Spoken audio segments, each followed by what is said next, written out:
Max Fleischer's cartoons always had this interesting style. Most of his cartoons were more focused towards adults than children, which can be traced to the fact that back then adults would go to theaters just to watch an animated cartoon. Max Fleischer's cartoons often had movements that couldn't really happen in real life, and he believed if it can happen in real life, it's not animation. Finally, his inventions he had played a huge role in how he made his cartoons, especially early on. His style is unique because it's one of the only ways he could differentiate himself back then. Max Fleischer was a pioneer in animation from 1915 to 1942. He had many accomplishments and breakthroughs in the field of animation.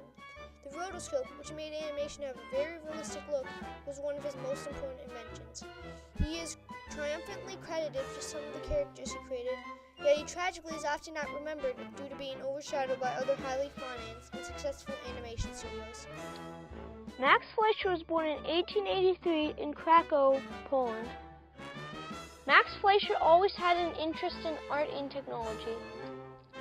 He even went to college for that. Max Fleischer got a job at the Brooklyn Daily Eagle, first as an errand runner, but eventually to a photographer and cartoonist while in his teens.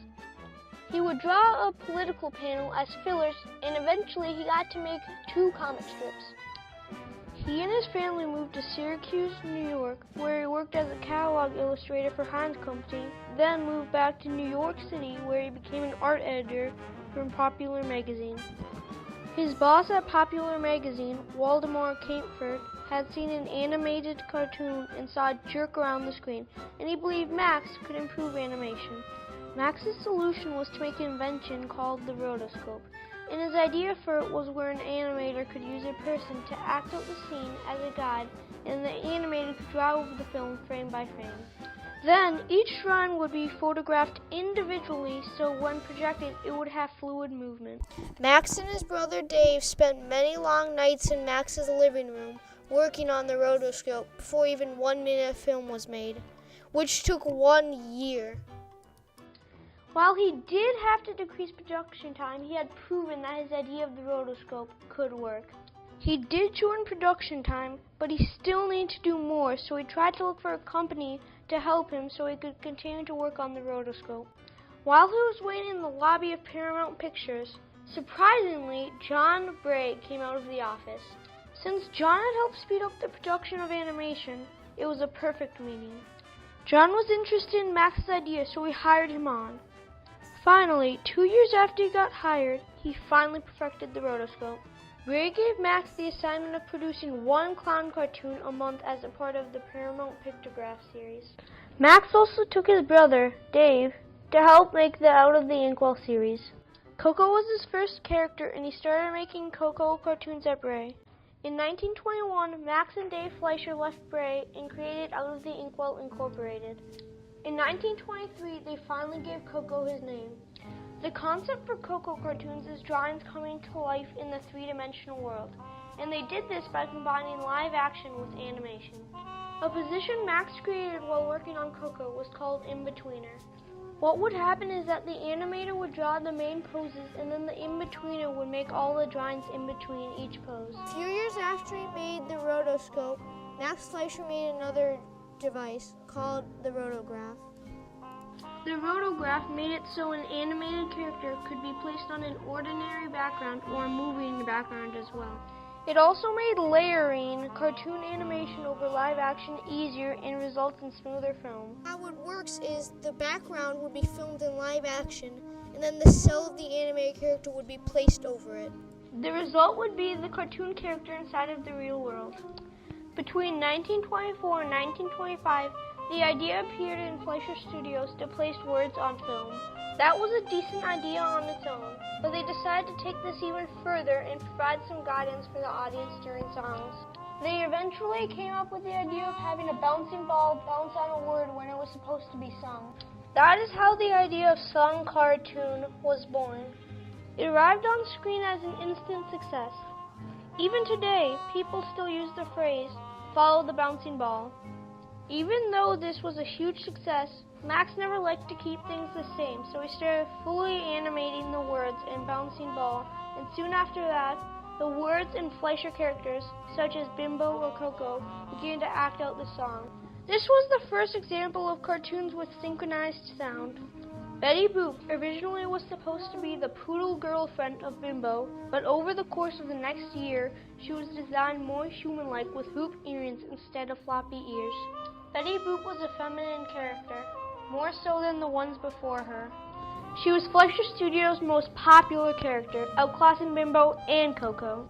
Max couldn't help but notice the exploding popularity of Popeye the Sailor. He thought the funny, one-eyed sailor would work just as well on the silver screen.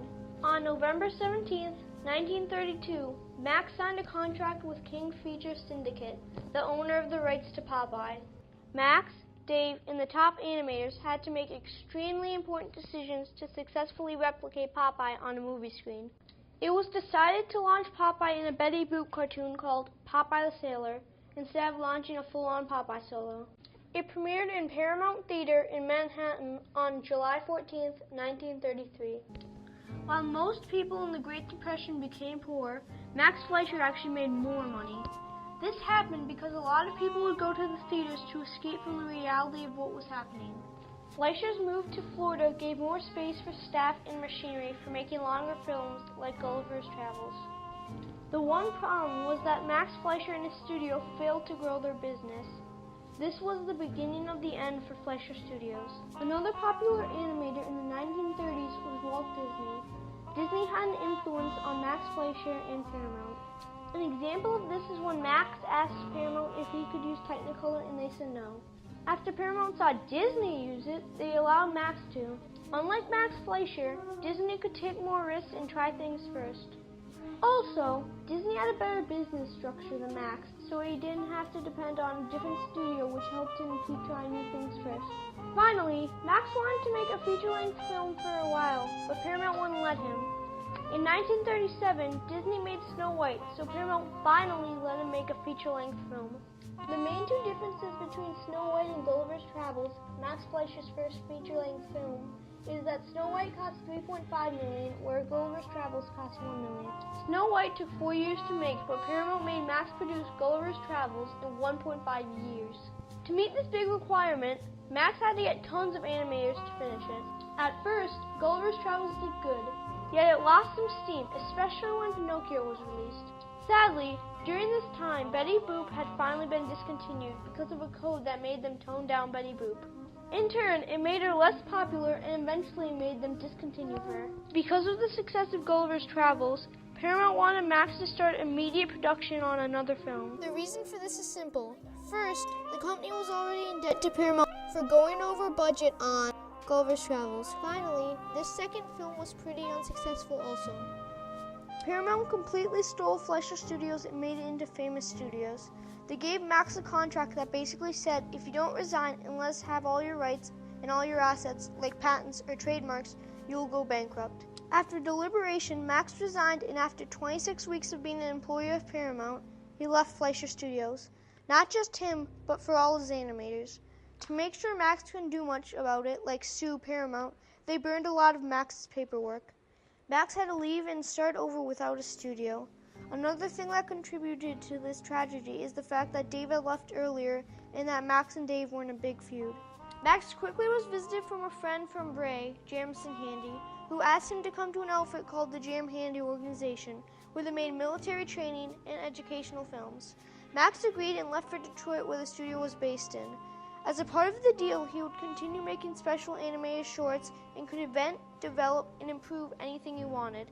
Eventually, he left Jam Handy and started a lawsuit for $2,750,000 because on some episodes on TV, they omitted Max's name and used his techniques.